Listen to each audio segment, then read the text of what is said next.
nunca dejamos de estar en peligro.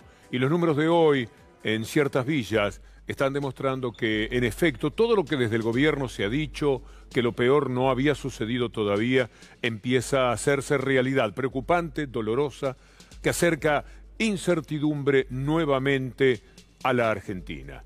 Creo que siempre vamos a estar por debajo de esos números que uno ve en el número y que provocan asombro y desazón porque es una verdadera tragedia. Pero esto no abandonó a la Argentina y hoy hemos conocido que hay 124 casos en las villas. C5N realizó una nota extraordinaria con Adrián y con Luciana temprano, con Nacho Levi. Nacho Levi es un referente muy respetado, de garganta poderosa, que conoce el mundo de la villa como nadie, y dijo esto. Coronavirus viene a desnudar una desigualdad cruel que viene estructurando silenciosamente nuestra sociedad y que acá queda en evidencia. El mayor grado de exposición depende de la situación socioeconómica en la que estés. El número de infectados en las villas de Capital, 124. ¿Pero saben cuántos son solo de la Villa 31? ¿Cuántos? 57. ¿Y saben cuántos contagios teníamos en la Villa 31 el sábado? ¿Cuántos? 3. En la Villa 31 nosotros lo dijimos en C5N en más de una ocasión, faltaba el agua.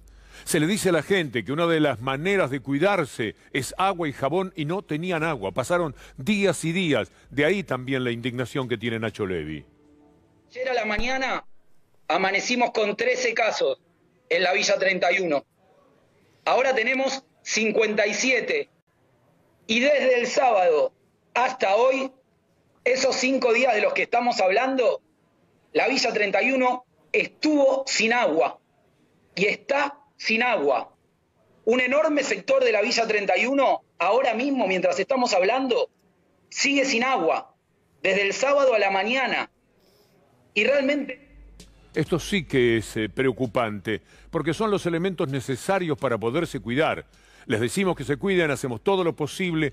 Cada uno de los ciudadanos en general ha hecho muy buena letra, pero los elementos tienen que estar para que la gente se pueda cuidar. Por eso, esto que se señaló hoy en C5N, poco después del mediodía, es tan importante.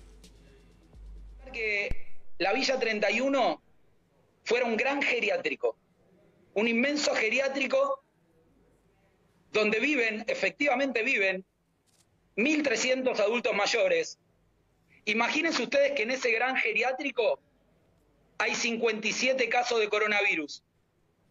Imagínense que el nivel de hacinamiento con las personas que circulan por adentro es todavía mucho mayor que el de cualquier residencia para ancianos. Ahora imagínense que circula el coronavirus, 57 casos, y se corta el agua. 5 días se corta el agua. ¿Cómo estarían tratando los funcionarios a esos abuelitos? Nacho. ¿Cómo estarían tratando los medios al titular, al dueño de ese geriátrico?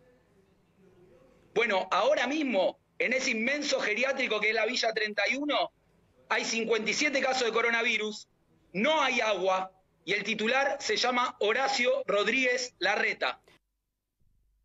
Con Jorge Aliaga, después de este planteo de lo que está sucediendo en las villas. Es el hombre que mejor viene recolectando los datos para que todos los días sepamos más o menos dónde estamos ubicados. Y esto fue lo que Jorge Aliaga nos dijo a la salida de todo este drama que empieza a vivirse en las villas. Manera de hacer algo teniendo casos. Lo único que vos podés tener es la menor cantidad de casos que puedas, porque eso lo que te va a hacer es que muera menos gente. Por otro lado, tenés el problema de que si los casos te pican más de un cierto número, se hace muy difícil de controlar. Hay ciertas cosas que vos podés hacer, de tratar de detectar con quién estuvo cada persona, separarlas, aislarlas, que no contagien a otro, que lo podés hacer en la medida que esos sean centenares. Cuando pasan de miles, se te fue de las manos como pasó en todos lados. Lo que tenés que tratar de evitar es que pase eso. El otro día, Alberto Fernández, cuando se presentó el sábado, marcó el primer cuadro de todos. Era muy importante A veces no le prestamos atención lo suficiente a ciertas cosas. Lo que decía era de una enorme trascendencia. Vamos a recordarlo. Ustedes presten atención a la línea que marca cómo se reproducían los casos, cómo se multiplicaban. Al principio cada 3 días. Después cada 10 se duplicaban y después cada 17. Cuando se pasó de 3 a 17, la Argentina estaba en una situación muy interesante.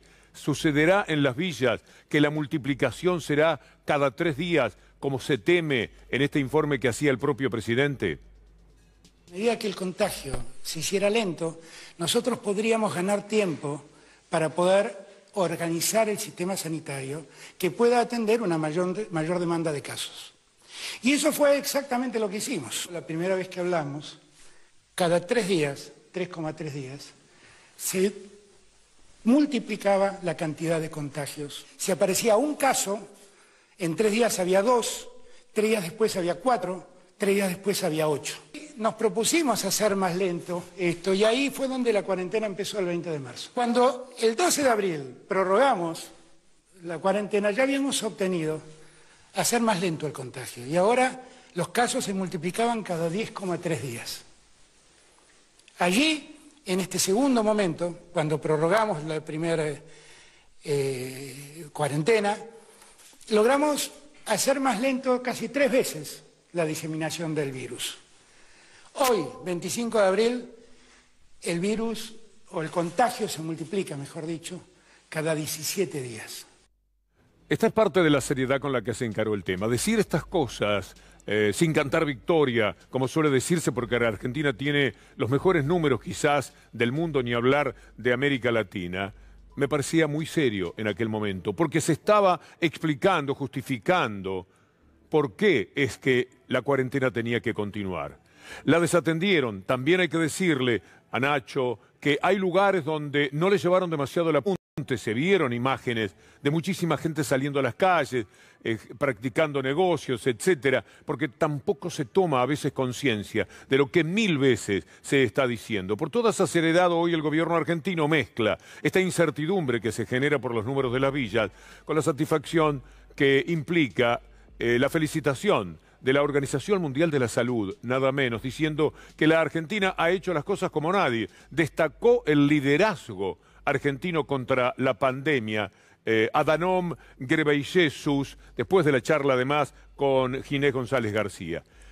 Entonces, cuando en medio de toda esta crisis que significa la pandemia, hay que enfrentar a los disparateadores que van contra el gobierno, que van contra nosotros en realidad, que no quieren un gobierno popular y pretenden hacerlo volar como sea, hablando de la pandemia mal si el gobierno manda a cuarentena, y hablando mal de la cuarentena, es una cosa enloquecedora lo que sucede. Y en ese marco hay algunos que se ganan un lugar muy especial. Vamos a recorrer un camino que tiene que ver con varios disparateadores, de aquí y de otros lados, para que sepamos a qué nos tenemos que enfrentar, además de los medios. Hay que ir a la normalidad. Ayer estaba viendo las estadísticas, que no se pueden contradecir con el discurso médico de los muertos imaginarios. Los muertos que van a venir, que por ahora no han venido. Los muertos imaginarios. Los muertos que van a venir, que por ahora no han venido. O sea que para darle razón a Pichetto, tenemos que esperar a ver cuánta gente muere. Recién entonces él podrá decir, caramba, efectivamente, iba a morir mucha gente. ¿Sabe Pichetto cuántas vidas se han salvado en la Argentina por cómo se han hecho las cosas? Sigamos en ese reino del disparate. Estamos quedando solos en Latinoamérica. A veces la animaversión que le tienen a Bolsonaro se lo hacen pagar al país. ¿Y cómo no tenerle animadversión a Bolsonaro? ¿Cómo no decir que es un personaje execrable directamente, el presidente del Brasil? En instantes vamos a tener la nueva, porque todos los días hay algo de Bolsonaro que no tiene piedad con lo razonable, con lo lógico, con lo respetuoso. Pero hay algo más de Pichetto. Senadora Bécar Varela. Bécar Varela, exactamente. Comparto esa visión ideológica negativa que es para la Argentina, digamos. Me gusta el ingreso de médicos cubanos porque no hacen falta. Los médicos argentinos son de lo mejor. Son muy buenos. Al lado de los cubanos que son médicos de familia, que dan un genión. Son muy malos los médicos cubanos. Los cubanos que son médicos de familia, que dan un genión. Son muy malos los médicos cubanos.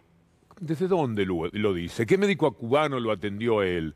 Ignora que los médicos cubanos están en más de 100 países en el mundo entero, dando una mano muy generosa porque además de muy buenos médicos, son personas hechas para la solidaridad, que saben ir a lugares donde, en el nordeste de Brasil, por ejemplo, los trataban como si fueran santos, porque a ese lugar nunca había entrado un médico de ninguna nacionalidad, ni siquiera brasileño, y ellos estaban allí curando a personas que nunca en su vida habían visto, aunque sea una pequeña casita donde decía doctor fulano. Allí estaban. Y Pichetto permite ese desprecio. Pero además dice que está ideológicamente de acuerdo con lo que dijo Felicitas. Vamos a tomar solo una parte de los disparates de Felicitas.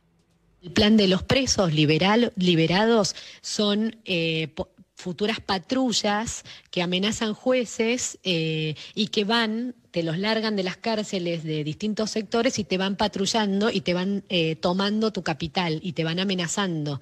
No es joda. Pero los que dicen estas barbaridades puede ser un ex candidato a la vicepresidencia, pero son muchos. El ex gobernador de la provincia de Mendoza, uno de los hombres líderes de lo que quedó del radicalismo, que no tiene nada que ver ni con Alfonsín, ni con Nilia, ni con Balbín, ni con Irigoyen, con nada de lo que tanto valió la pena en la historia de la República Argentina. De ese radicalismo, uno de los hombres más visibles es Cornejo. Y Cornejo se permite repetir cualquier cosa que lee por ahí, que pesca en algún zócalo. Se corresponden con el periodismo más de derecha, de más rancia derecha de la República Argentina y luego se sientan. Hablan ante periodistas que o la dejan pasar o no saben. Porque la verdad es que hay un gran desconocimiento también de los periodistas. Y cuando se encuentran con alguien que sí conoce el tema y que está dispuesto a confrontar, hacen el papelón de decir un número. Y después la periodista, en este caso la señora Mangel, le dice esto no es así, él dice sí es así, discuten, pero no tiene razón, por supuesto, en nada de lo que dice. Una información también que es confusa y que está bueno aclarar, porque se dice, por ejemplo, que de marzo hasta ayer liberaron a 2.220 presos. La verdad que esos 2.220 presos que liberaron no es por el COVID, no es por el COVID. ¿Vale la pena compararse con España, con Italia y con Estados Unidos? En Estados Unidos hay más de 20.000 muertos y la solución que está dando el sistema penitenciario no es soltar a las personas que están con prisión. Acá diciendo, porque no es solamente que pasó en la Argentina, pasó en Nueva York, que en Nueva York creo que miles de presos salieron. En Chile directamente como... Sí.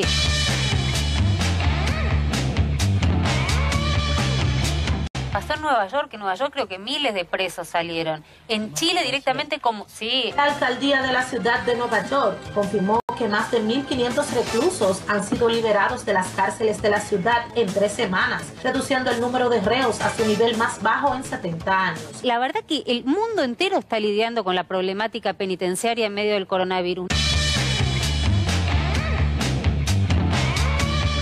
Miles de presos han sido liberados, usted lo vio en el Reino Unido, 4.000, más en Estados Unidos, solamente en la ciudad de Nueva York, casi 1.000. ¿Cómo se lo permiten? ¿Por qué? Un hombre que tiene responsabilidades, ¿por qué miente? Porque están acostumbrados a ir a lugares donde esa mentira tiene premio. El premio de considerarlos de la mejor manera y de ponerlos frente a la gente y de conseguir la publicidad que necesitan para sus carreras políticas, supone uno que es así. Y se animan, aun cuando tropiezan con un periodista, una periodista que le dice, no, eso no es así. Lo que usted está diciendo no tiene ninguna validez. No es verdad que no están largando presos en ninguna parte del mundo y solo se le ocurre aquí en la Argentina a los jueces argentinos porque ni siquiera tiene que ver con el sector de la política. ¿Por qué mienten tanto? Jorge Alemán tiene una idea al respecto. Pero tanto Johnson como Bolsonaro como Donald Trump abren un nuevo problema, que es en qué consiste el consenso que se les otorga. ¿Por qué logran, a pesar de la perversión, a pesar del factor delirante que hay en juego, a pesar de multiplicar y fabricar mentiras de todo tipo, generar un consenso bastante estable, que en el caso de Argentina sí fue conmovido porque debe ser uno de los pocos países del mundo en este momento en donde hay un presidente que tiene una autoridad simbólica constituida como tal. Pero no es lo mismo en estos otros países. mienten desde un poder que ellos sienten es inconmovible y no se conmueven nunca ante lo que son las verdades. Por el contrario, la falacia casi que les divierte, el disparate, el decir cualquier cosa porque los hace sentir poderosos. De verdad, si usted va a un sitio y dice lo que se le antoja y nadie puede decirle nada, pues usted goza de un cierto poder. Mire lo que hoy, a propósito de la Organización Mundial de la Salud, dijo la bestia de Bolsonaro. Es increíble. Él está diciendo que la Organización Mundial de la Salud estaría favoreciendo prácticas sexuales de los chicos. Ahí está lo que escribió sobre los hábitos sexuales de los chicos, incluso entre los chicos del mismo género. Entonces, dice, deberíamos seguir también en sus directrices para las políticas directivas. Él entiende que hay prácticas sexuales de los niños que el Fondo Monetario, la Organización Mundial de la Salud está incentivando. Vamos a ir más abajo para una de las cosas que dice Bolsonaro, para que usted pueda tener la dimensión de lo que es el personaje ese que defendía Pichetto, que dice, la tienen con Bolsonaro, caramba. El presidente de Brasil acusó a la OMS de dar directrices para que los niños practiquen actos de sexualidad e incentivarlos a que tengan su primera experiencia sexual entre los 9 y los 12 años. La insólita denuncia incluyó el sello homofóbico, por supuesto, del presidente. Es decir, Bolsonaro dice esto. ¿Y cuál es el precio que tiene que pagar? ¿Cuál es la factura? Y no existe. Dice lo que se le antoja. Y Trump, tan responsable de la cantidad de muertes que hay. Bueno, en Brasil ya estamos en 6.000 muertes y 85.000 contagiados, pero en los Estados Unidos muchísimo más todavía. Y él despreció el coronavirus, dijo que era una cosa de los demócratas, que se iba a ir sin ningún tipo de problemas en abril. Esto se termina como por obra del arte, como mágicamente. Esto se va a ir. Después de decir todo eso, cuando ve que el agua lo supera, que ya tiene el agua al cuello, entonces vuelve a la carga sobre China de una manera bastante poco creíble. And we're not happy about it, and we are by far the largest contributor to WHO, World Health, and they misled us. I don't know, they must have known more than they knew, because they came after what other people knew that weren't even involved. And we give $500 million. We have, over the years, from 400 to 500 for a long time, for many years. And China is giving $38 million.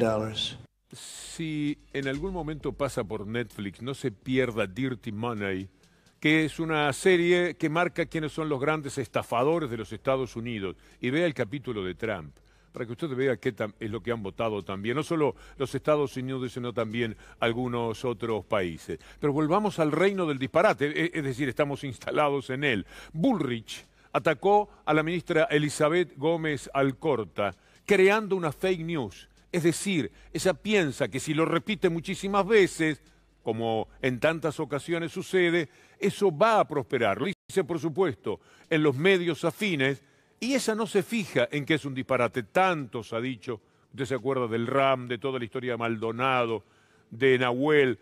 Todo lo que ha hecho esta mujer es deleznable desde el punto de vista político. Pero ella vuelve a la carga, como si no hubiera pasado nada, como si viniese de un gobierno que ha dejado las cosas de la mejor manera, la república, la democracia y la economía. Y entonces se permite este ataque. Usted presta atención, porque son juegos de palabras de los cuales ella quiere salir bien parada y no lo va a conseguir. Sé bien lo que dice Gómez Alcorta cuando dice, bueno, no es lo mismo, es mucho más brutal liberar a un preso de lesa humanidad que a un violador. Me parece que esa categorización de que uno es ideológicamente incorrecto y el otro, bueno, es un violador, me parece que es una concepción ideologista. Miente como siempre. Miente cuando es fácil, además, demostrarle que no es así. Pero lo que usted va a ver ahora, por supuesto, en ninguno de los medios afines, los que defienden a esta derecha enloquecida que se está permitiendo la Argentina, en ninguno de esos lugares va a aparecer la refutación hecha de antemano. Es decir, no es que Elizabeth Gómez Alcorta sale y dice la señora Bullrich miente porque yo lo que quise decir es tal cosa. No. Bullrich malinterpreta intencionadamente lo que ha dicho Elizabeth Gómez Alcorta. ¿Qué es esto? Preste la atención. provincia El problema es que el presidente se manifestó a favor de estas medidas, digo, no puntualmente de los violadores y de los asesinos, de los femicidas, pero digo, en líneas generales manifestó estar a favor de estas medidas. Entonces es como muy difícil, me parece, porque aunque son poderes independientes, todos sabemos que en algún punto están entrelazados. Estamos entrelazados y todos los poderes porque formamos parte de los poderes de un Estado. A ver, porque son dos cosas distintas. Por ejemplo, nosotras estamos a favor, claramente, que las madres que se encuentran privadas de su libertad, y ustedes saben que muchas madres se encuentran privadas de su libertad junto con sus hijos y sus hijas.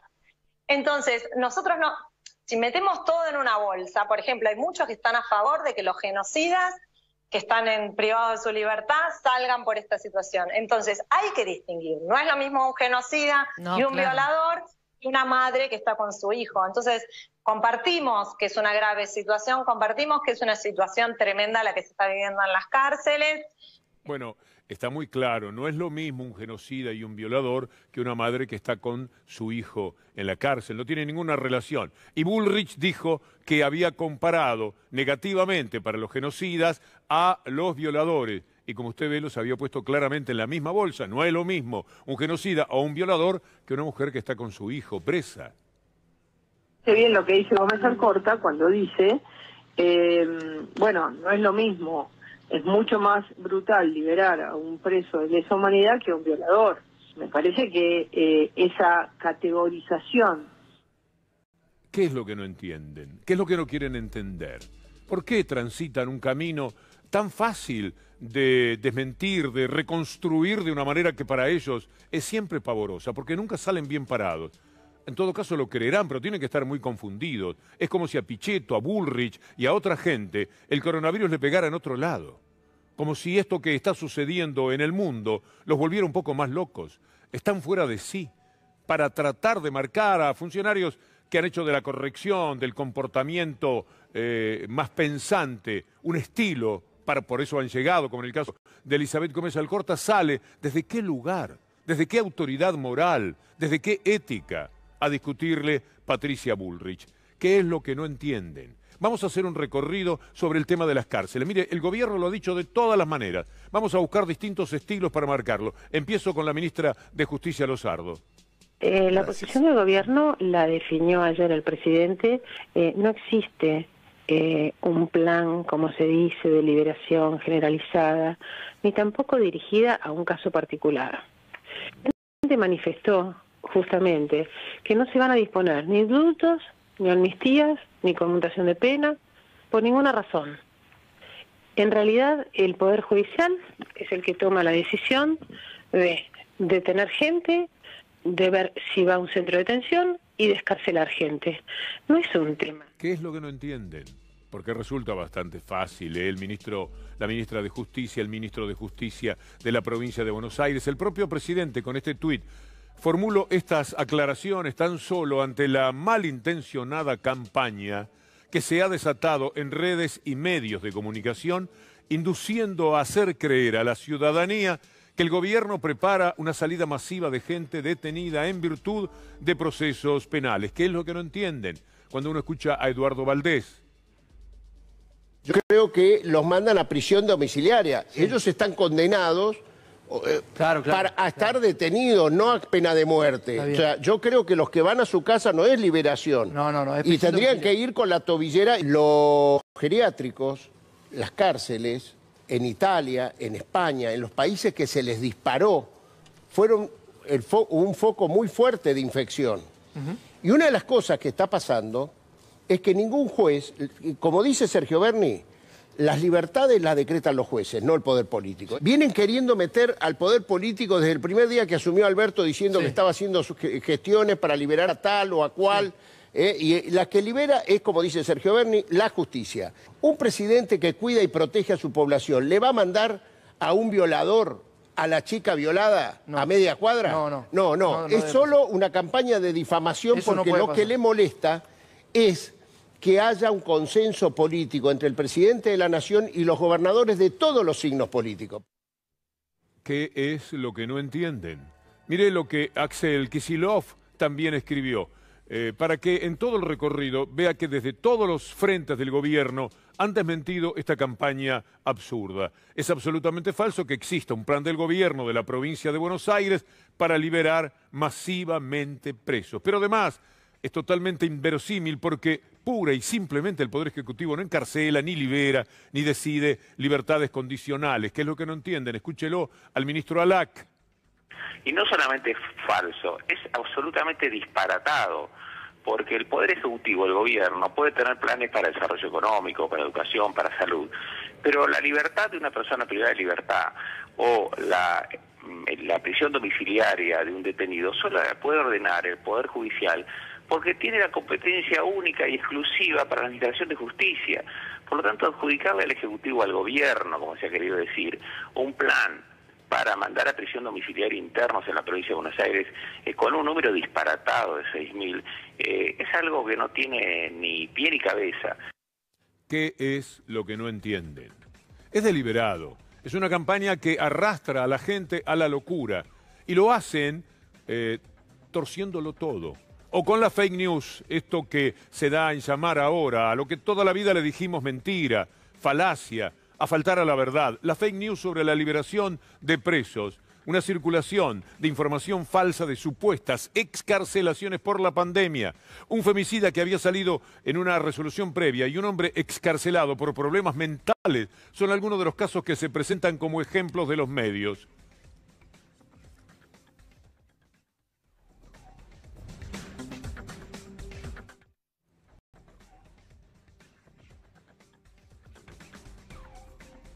Salió de la cárcel de Marcos Paz por el coronavirus y al día siguiente lo detuvieron por robo. Asaltó una heladería en Almagro. Me liberaron por la pandemia, así que mañana me vuelven a sacar, le gritó a la policía. Esta es la noticia de TN. Así es como enloquece a la gente, así como es como la envenena. Mire cómo muy rapidito se pudo saber que era mentira, por suerte, muy rápido, a través de nuestro siempre tan querido colega Mauro Zeta. Aquí está la explicación. Acerquémonos, por favor, porque es importante. Acá está el fallo donde se decretó la libertad de un delincuente que fue atrapado hoy tras un asalto en Almagro. No tiene nada que ver con el COVID-19. Se decretó su libertad por su estado de salud mental y se le dio intervención a un juzgado civil. Es como dice el Papa. Un piccolo è razonabile, è un'offerta sobre la base. Un piccolo linciaggio quotidiano che cerca di condannare la gente, di creare una cattiva fama alla gente, di scartarla, di condannarla. Il piccolo linciaggio quotidiano del chiacchiericcio, che si crea un'opinione, notizie false, calunnie, che riscaldano il popolo e chiedono la giustizia. È un linciaggio, un vero linciaggio. E così portano al giudice, perché il giudice dia forma legale a questo, ma già viene giudicato. Il giudice deve essere molto, molto coraggioso per andare contro un giudizio così popolare, fatto a posto, ¿no? Preparato. A propósito de la calumnia, de jueces actuando por mandato de los medios de comunicación, hay que recordar que hoy, hace un año, Bonadío quería entrar a lo económico que pudiese derivar del libro, sinceramente, de Cristina Fernández de Kirchner. Estamos a un año, hoy se cumple un año exactamente de eso. Vale la pena recordarlo, porque mire cómo es. A la vuelta de la vida lo que ha sucedido, Cristina Fernández de Kirchner es la vicepresidenta de la República y de vez en cuando la presidenta en función de los viajes de Alberto Fernández. Pero volvamos a la calumnia, a la persecución, al hostigamiento. Fernanda Raberta no ha empezado todavía. Y el diario La Nación ya la está atacando, ya está diciendo de ellas todo lo que pueda permitirles marcar algo que resulte tesoroso, tergiversando lo que quieren señalar. Ahí está Fernanda Raberta. Una niñez en la guardería Montonera, y entonces, ¿qué tenía que ver? Era niña. Una juventud en la Cámpora y una carrera a Lancés. Todo esto para iniciar un ataque de todos los días que va a tener que sobrellevar Fernanda Raberta. No empezó todavía. Posiblemente no haya todavía ocupado el lugar donde va a trabajar en ANSES, su escritorio, su ámbito. Todavía no respiró en ese sitio y ya la están atacando.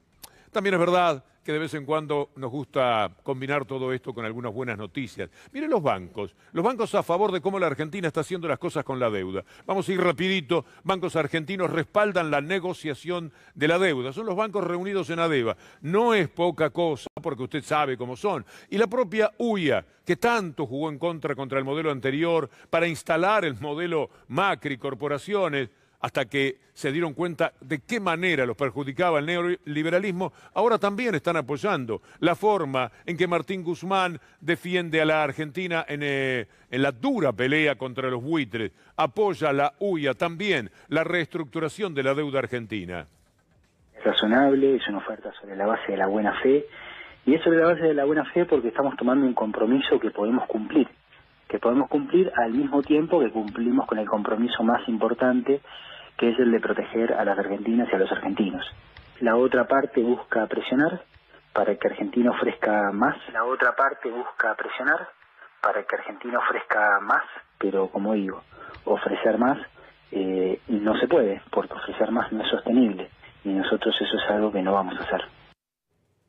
No es bravo luchar cada día, es a veces imposible, porque ellos tienen un porcentaje muy alto de llegada al ciudadano como para volverlo loco, para enajenarlo. Ya ha sucedido muchísimo eso en la Argentina y más de una reunión se ha hecho de psicólogos, de estudiosos de la sociología para determinar efectivamente el grado de enfermedad que le han transmitido a la población. La política online dice otra cosa interesante, buena para la Argentina. Vamos en el día a día. El riesgo país se desploma, estaba a 4.000 y pico, bajó a 3.479 en ese indicador de la JP Morgan. Es bueno saberlo. Esta gente participa de lo mismo, tienen que ver con todo ese bandidaje internacional de las deudas, de los bonos, de los buitres, pero finalmente tienen que ser serios con los datos que ofrecen a sus propios clientes.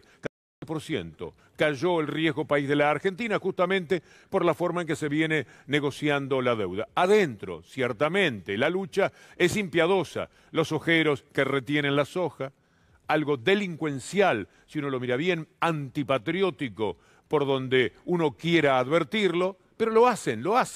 Quiero terminar esta columna cuando veo pasar a Gustavo Silvestre ya con todo listo y viene Pablo Dugan para el final del diario, saludando a las madres de Plaza de Mayo que hoy tuvieron un día virtual. 43 años se cumplían, pero también de manera virtual, con distintos actos, con libros, con creatividad, lo pudieron recordar. La saludamos especialmente.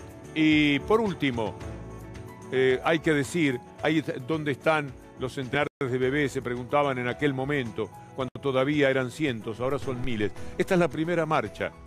Este es el primer jueves de las madres de Plaza de Mayo. 43 años de lucha. Queda claro que la vida es lo único que vale, dijo esta mañana Ebe de Bonafini. Esta es una foto histórica, respetada en el mundo entero. Las madres de Plaza de Mayo, las abuelas de Plaza de Mayo, todas ellas son portadoras de un nivel de dignidad que exalta los valores de la Argentina en cualquier parte del mundo. ¿Dónde están, se preguntaban, los centenares de bebés nacidos en cautiverio? Todavía los están buscando en una de las labores más extraordinarias que se haya hecho en materia de derechos humanos en el mundo entero. Y vamos a terminar con esta imagen, ya que hace un año que Bonadío quería sacarle los dineros que pudieran dar el libro Sinceramente a Cristina Fernández de Kirchner, con la primera de las presentaciones, o una de ellas por lo menos, la presentación del libro Sinceramente. Con el amor de la gente no se puede. Se podía ser Bonadío en aquel momento y jugar a favor del establishment, en forma impiadosa y constante, pero con el amor de la gente se ve que no tanto. Hace un año, ¿quién iba a imaginar dentro de tanta pelea que Cristina Fernández de Kirchner terminaría siendo la que decidía quién preside la República Argentina con un gran nivel de acierto? Mire lo que es eso. ¿Y qué iba a ocurrir con el tipo de gobierno que la Argentina se iba a permitir tener a la salida del nefasto neoliberalismo? La seguimos mañana, si Dios quiere. Muchas gracias. Gracias.